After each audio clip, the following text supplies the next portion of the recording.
প্ৰসংগ সদনৰ পৰা বিৰোধী সাংসদক নিলম্বন দুদিনত নিলম্বিত হ'ল অসমৰ চাৰিওগৰাকী সাংসদ নিলম্বনৰ সন্দৰ্ভত প্ৰতিক্ৰিয়া অসমৰ বিৰোধী সাংসদৰ এয়া গণতন্ত্ৰৰ ওপৰত আক্ৰমণ আখ্যাৰে সদনক বিৰোধী শূন্য কৰাৰ চেষ্টা বুলি মন্তব্য কৰিছে দুই নিলম্বিত সাংসদ অজিত কুমাৰ ভূঞা আৰু প্ৰত্যুত বৰদলৈয়ে এতিয়া এইটো ডেমক্ৰেচিৰ ওপৰত আক্ৰমণ হৈ থকা নাই ই এটা কি কয়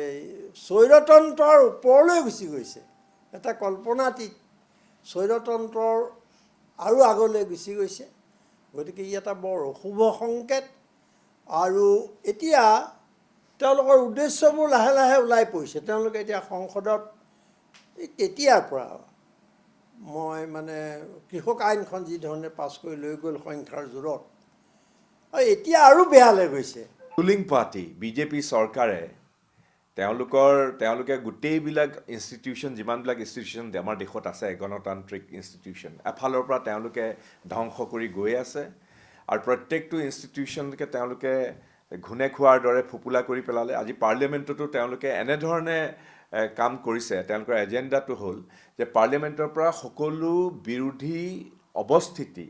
শূন্য কৰাৰ উদ্দেশ্য লৈ পেলাই তেওঁলোকে এফালৰ পৰা বিৰোধী সদস্যসকলক নিলম্বিত কৰি পাৰ্লিয়ামেণ্টৰ পৰা আঁতৰাই ৰাখিব খুজিছে ইয়াৰ লগতে দুয়োগৰাকী সাংসদে ক'লে ধৰণে বুলডোজাৰ চলাইছে সংবিধান গণতন্ত্ৰ সকলো ওপৰত এই গোটেইবিলাকৰ পিছত সংসদকো এতিয়া তেওঁলোকে বুলডোজাৰ চলাইছে সংসদৰ ওপৰতো কাৰণ এনেকুৱা এটা সংসদে আছিলে একমাত্ৰ শেষ এটা ভৰসা য'ত জনপ্ৰতিনিধিসকলে ৰাইজৰ স্বাৰ্থত দুআষাৰ কথা ক'ব পাৰে আজি কিছুদিনৰ পৰা সকলোৱে লক্ষ্য কৰিছে যে যি গৰিমা থাকে সংসদৰ সেইটো হেৰাই গৈছে আৰু তাত অধ্যক্ষই বা সভাপতি বা চেয়াৰমেন ৰাজ্যসভাৰ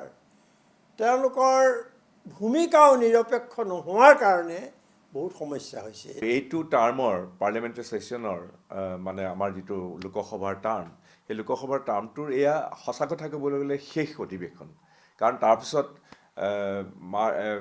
ফেব্ৰুৱাৰী মাহত তেওঁলোকৰ ভোট অন একাউণ্ট হ'ব গতিকে এইটো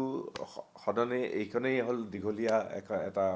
সংসদীয় অধিৱেশন কিন্তু এই অধিৱেশনত তেওঁলোকে কোনো সন্দেহ নাই তেওঁলোকে এটাৰ পিছত এটা কোনো ধৰণৰ আলাপ আলোচনা কোনো ধৰণৰ বিতৰ্ক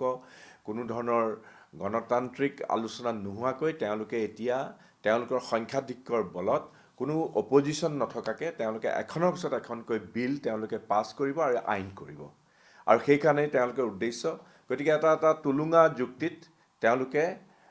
বিৰোধী সদস্যসকলক বৰখাস্ত কৰিছে নিলম্বিত কৰিছে উল্লেখ্য যে সোমবাৰে লোকসভাত আক্ৰমণৰ প্ৰসংগত গৃহমন্ত্ৰীৰ স্পষ্টীকৰণ দাবী কৰি সোমবাৰে নিলম্বিত হৈছিল অসমৰ তিনিগৰাকী সাংসদ গৌৰৱ গগৈ আব্দুল খালেক আৰু অজিত কুমাৰ ভূঞা একেদৰে মঙলবাৰে নিলম্বিত হয় সাংসদ প্ৰত্যুত বৰদলৈ কথা হ'ল সন্মুখত 2024 লোকসভা নিৰ্বাচন তাৰ পূৰ্বে সংসদৰ শীতকালীন অধিৱেশনত এনেদৰে ৰাজনৈতিক উষ্ণতা বৃদ্ধি হোৱাত 2024 নিৰ্বাচনী ৰঞ্জে অধিক আকৰ্ষণীয় হ'ব সেয়া স্পষ্ট হৈ পৰিছে নতুন দিল্লীৰ পৰা প্ৰাঞ্জল প্ৰতিম দাসৰ ৰিপৰ্ট প্ৰতিদিন টাইম